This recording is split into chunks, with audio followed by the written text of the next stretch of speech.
ॐ सोमनाथाय नमः। ॐ मल्लिकार्जुनाय नमः। ॐ महाकालेश्वराय नमः। ॐ ओंकारेश्वराय नमः। ॐ वैद्यनाथाय नमः।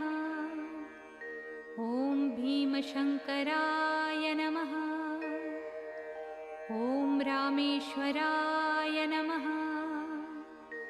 ॐ नागेश्वराय नमः। ॐ विश्वेश्वराय नमः। ॐ त्र्यंबकेश्वराय नमः। ॐ केदारेश्वराय नमः। ॐ भुस्मेश्वराय